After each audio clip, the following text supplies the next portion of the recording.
Welcome back, Holistic Soul Sisters. I am so excited to do my first video from the 2021 Retrograde Journal on the new moon in Capricorn. And this is like one of my most favorite moons of the year. So I put up what's happening at the time of this new moon on this chart. I know this looks super foreign to so many of you, so I will be doing them for every new moon and full moon of the year. And over time, it will make way better sense to you. I took some notes on my phone, so we're gonna kind of explain this new moon, the energy, we're gonna go over the new moon ritual, and I'm just super excited to be able to teach you guys a little bit more about astrology and like why these new moons and full moons are so impactful. So I'm gonna light a little bit of sage because I always love to start out my videos, cleansing the space, cleansing my aura so that I'm able to communicate clearly for you guys and really help you better understand everything. In the meantime, I just want to say shout out to my mama who got me the cutest bathrobe. It's got all the different zodiac signs on it. Shout out to you, mama. Love you so much. Thank you. It's the first time I'm actually wearing it.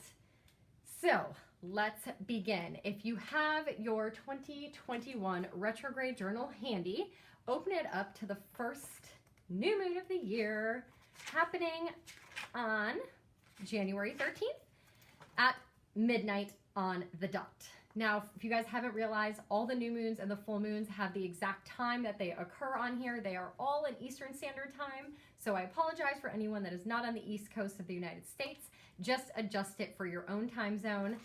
So that would be like 11 p.m. on the 12th for you in the Central Time Zone, so on and so forth. So this is really, really exciting because it's happening at midnight on the dot. It is very, very, very rare to have that ever happen. And for it to be happening at midnight at the start of a new day, and new moons representing new beginnings, and it being the first new moon of the new year, do you guys see like how exciting this is? Like I'm just loving it so, so much. And Capricorn is one of the most, Capricorn is like one of the most disciplined and hardworking signs of the zodiac. They are the goat that climbs to the top of the mountain one step at a time and never looks back. Goat, greatest of all time, legit is Capricorn. You want to get something done, call a Capricorn because they are not going to like stop until they're number one. And that's the energy that we're in right now. And so for this new moon to be happening in Capricorn is really inspiring us to like have new beginnings, start new things in your career, new things in your goal list, like get on those New Year's resolutions. Like, what do you want to start? What do you want to begin? Like, what do you need motivation to do? Because right now is the time to do it. So for me personally, I am filing an LLC, starting a business at midnight at the time of this new moon, because this birth chart of my business, I am loving so much. When you're born, you have your own birth chart, right? So like your chart is going to look really unique based on where the planets were at the time you were born. Your pets have a birth chart. If you get married at the time of your marriage, you have a marriage birth chart. Businesses, they have their own birth chart. So I want my business to have this birth chart, and we'll kind of talk a little bit why. So if you guys open up your journals, you will see a little intro on this new moon in Capricorn. I'm not going to read it to you. I'm sure you guys have already kind of peeked into this, but you will see how it says, expect your intentions to grow until the full moon in Capricorn on June 24th.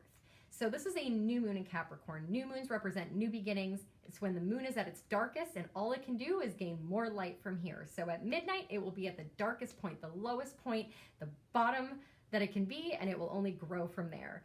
And so we will have a full moon in the same sign of Capricorn in June on the 24th. So that's near the summer solstice. So you will see that anything that you manifest, anything that you begin, anything that you start at this time will grow to fruition until June, where you can reap the harvest, when the moon will be at its brightest and you can reap the rewards. It's the peak, it's the culmination of your manifestation. So that's what that means here. And you will see that for every new moon and full moon, where I explain when to see the reward, or if it's a full moon, you will see when your intentions began. Then I put my moon ritual, write yourself an abundance check. I will have a separate video on my new moon ritual and my full moon ritual, just like a generic one of what I do at the new moons and what I do at the full moons. Feel free to make them your own. Feel free to copy them, make it unique. Like there are no rules when it comes to your moon ritual. It could be 5 minutes in the morning. It could be, 30 minutes in the evening. It could just be like your lunch break. It doesn't have to be when it's dark outside. New moons like happen at all times of the day. Full moons can happen at all times of the day. So it doesn't have to be when it's dark outside. Like your moon ritual can be at any point in time on this date. And then the journal prompts. So feel free to fill out your journal prompts, share them with the group. I love seeing like what you guys are writing and how it's inspiring you. And we have a really safe group. I only let certain people into the group. So that's that. Now let's talk about why this is such an exciting new moon. I'm going to keep it really simple, but I'm just going to kind of share the basic points. So this is a picture of a chart. It's always going to be the same when we talk about what's happening today in the sky. It's always going to start with Aries over here. Your own birth chart will look very different with a different sign here being your rising sign. So Aries, Taurus, Gemini, Cancer, Leo, Virgo, Libra, Scorpio, Sag, Capricorn, Aquarius, and Pisces. The reason Aries is always here is because in astrology, our new year begins in Aries season. Not in January, not on January 1st. It begins in Aries season. So that is number one. This is house number 1, house number 2, 3, 4, 5, 6, 7, 8, 9, 10, 11, 12. Every house has 30 degrees in it. 365 divided by 12 is 30. So there are different degrees. So there's 30 degrees in Aries, 30 degrees in Taurus, 30 degrees in Gemini, so on and so forth. So when you see me write the numbers, that's what degree, where it is in that zodiac sign. If it's at the beginning, like a 0 or a 1 or a 2 or 3 degree, up to 10, that is in the beginning. That means it's just a fresh start. It's like really walking into a new door and starting a new chapter in life. That's what the degrees mean. If you're at the end of the degrees, like 23, 24, 25, up to 30, you're ending the chapter. Like you've moved on towards the end of that lesson before you go into the next zodiac sign to start a new lesson. So that's an overview of the chart. I won't probably go into that in every single video, but because this is the first one, I want to make sure I take a second to explain that for you guys. All right, so the new moon is right here in the sign of Capricorn. So we see the sun and the moon right here at 23 degrees of Capricorn. So pretty much what obviously a new moon is, the moon is here and the sun is here and we are here on Earth. So right here on Earth. So we can't see the moon because the sun is behind it and it's not illuminating any light on it. So we look at what sign is it in. It's in Capricorn. Capricorn is the energy of the goat, the greatest of all time. It's career, it's success, it's climb to the top of the mountain, whatever it takes, get there, be number one. And new beginnings are new moons, manifesting new things, starting new things. Like this is the perfect time to start a new business. This is the perfect time to start new fitness goals or New Year's resolutions or new anything in your life. This is an amazing time because this new moon is happening in Capricorn, the get it done. So that's really what's happening. This is our main character right here. And next to it, we have Pluto. Pluto is the planet of massive transformation, like birth and re-death. Build it down to rubble and then rebuild on top of that rubble. Phoenix rising from the ashes, right?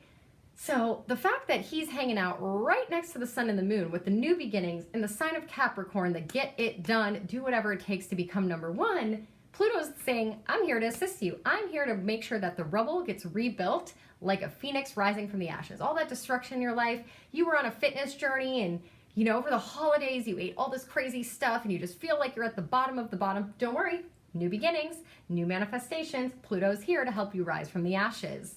So I love this placement. Also, we have Venus hanging out here. Venus isn't near it. It's only at 5 degrees of Capricorn. So like it's having an effect, but it's not like a major effect.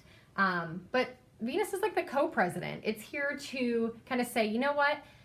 Venus is about love and beauty and our values. And it's like, this is beautiful. Like I'm here to support this newness. Like I want to make it beautiful. I want to add my energy of like love and bring value to it. So this is a really cool placement for it to have. So these are our main characters up here in Capricorn. Then we move over here. What is going on over here in Aquarius? Now, do you guys remember the great conjunction that happened, the Christmas star? That was these two planets right here, Jupiter and Saturn, and they're in Aquarius. Aquarius is all about being a humanitarian.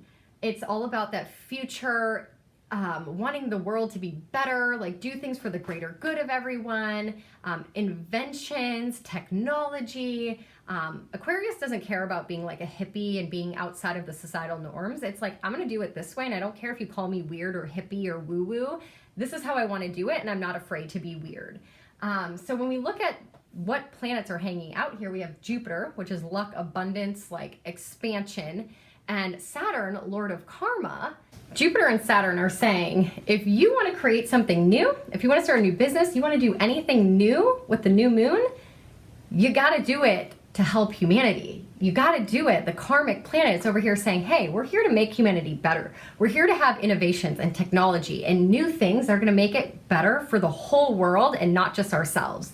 So that's what these two planets are over here hanging out, having a conversation with. And Mercury is chit-chatting over here with them too. Mercury is the planet of communication. So he's saying, hey, let's communicate new ideas. Let's communicate new businesses. Let's communicate things that are better for the whole world at this time of the new moon. And if we do that, and we put all our Capricorn energy of get it done, be number one, climb to the top, if we do that, and we do it with the purpose to help humanity, we're gonna have blessings. Jupiter hanging out here, blessings, luck, abundance, like this is really awesome. This is so major. This is a great time to manifest and to start something new. Start that new Instagram, start that new business, start that new project. If that new project is you, like this is the perfect time to work on Project You. This is your year. This is your time to say, I'm gonna work on my fitness goals and make my body the best, healthiest version it could be. This is the best time for me to work on my family or cleaning my home or, like I said, starting the business, the Instagram, like harness this energy of this new moon. It is so, so powerful, especially being at midnight on the dot. And the new moon, the first new moon of the new year, like super exciting. Throughout the year, you're gonna notice that every time I do one of these new moon, full moon videos on the chart, these two planets, Saturn and Jupiter, aren't gonna move very far. Saturn just got here and he's gonna hang out for the next 3 years. He's not going very far. And Jupiter is gonna be here for the entire year. And he will only bop into Pisces for like a little hot minute in May and June, and then he will retrograde back into Aquarius. So he's really gonna be here most of the year. The time that he bops into Pisces will be really, really exciting. It'll give us a preview of the excitement to come in 2022. We'll talk a little bit more about that later in the year. But so this is really the main characters having a conversation with these planets. The only planets that are having a really tough conversation and something we need to pay attention to during this new moon is these two planets down here. Uranus is still retrograde for one more day. He's almost done being retrograde. And Mars. Mars just got into Taurus. Mars has been in Aries since last May. And Mars is a pretty quick moving planet. In 6 weeks, he'll be here, and in 6 weeks, he'll be here, and 6 weeks here, and so on and so forth. But he got hung up in 2020 because 2020 was a hot mess express. He got hung up in Aries, and Aries is war, aggression, passion, selfishness, and Mars being the planet of our drive, our sex drive, our ambition. This was fiery energy. This was intense. This is why we saw riots. This is why we saw hostility and arguments and a lot of negativity and anger in 2020 because he was hanging out here, and he just got into Taurus. He doesn't want to be in Taurus. Mars does not like being in Taurus. He's not happy here. He's like, Taurus is very earth and grounded and steady, and he wants lavish luxury and money. And Mars is like, I want to get stuff done. I'm fiery, I'm passionate, like I want to do all the things. So he gets into Taurus and he's like, I have so much energy, like pent up energy, I don't know what to do. So if you feel like at this new moon you have so much pent up energy, you don't know what to do, this is why. This is why. And Uranus, being the planet of like bolting sudden change, like lightning bolt, make stuff happen, I ain't got time to waste, hanging out with Mars in this sign of Taurus who's like, chill, bro. Like we don't need to do all the things right now. And they're across the chart from this whole new moon, humanitarian, make life better, start new things. You got Venus love vibes going on. It being over here in the chart, gonna have some feistiness, gonna have some like pent up energy going on over here. Our one redeeming quality over here during this new moon is Neptune. Neptune is the spiritual planet. Neptune busts out illusions. Neptune is healing, and healing in Pisces. This is like the healing sign. Neptune loves to be in Pisces. He is home here. He is chilling here. He's bringing us healing vibes so that we can heal so that we can get Capricorn energy to start new projects. So we can be the phoenix rising from the ashes. So we can bring love, so we can bring our values, so we can bring beauty to this new beginning. So Neptune is doing his part over here by bringing us a lot of healing in Pisces. So that's kind of the story of what's going on right now. Where this is playing out in your own personal birth chart is like so important. So for me, my third house, this is my third house, so it's actually down here in my chart. My third house representing communication and conversations. So my new moon is happening in like conversations and communication. So that's why I'm starting my business, filing the LLC, because I want to communicate, I want to share, I want to educate, I want to talk, I want to help you guys, I want to help humanity, again, help humanity become better and up level and grow. Because this fourth house of Aquarius, this whole year, this karmic year, is going to play out in my fourth house of home and family. So home and family is what's going to be changing for me. This new moon is happening in the third house of communication for me. And so this is what we can do for you. If you want to do like a mini reading at the new moon or a mini reading at the full moon on your specific birth chart, I do offer those. But I definitely advise you to do like an intro birth chart reading just to get a general overview, and then do a 2021 overview so you kind of know what's happening over your entire year. But we can break it down into just like what's happening on this day, what's happening at this moment of your life. So let me know if you're interested in that. Overall, this new moon, the major theme is it's time to be an adult, it's time to level up, it's time to grow, it's time to do all the things, the new beginnings, the new everything. This is the time.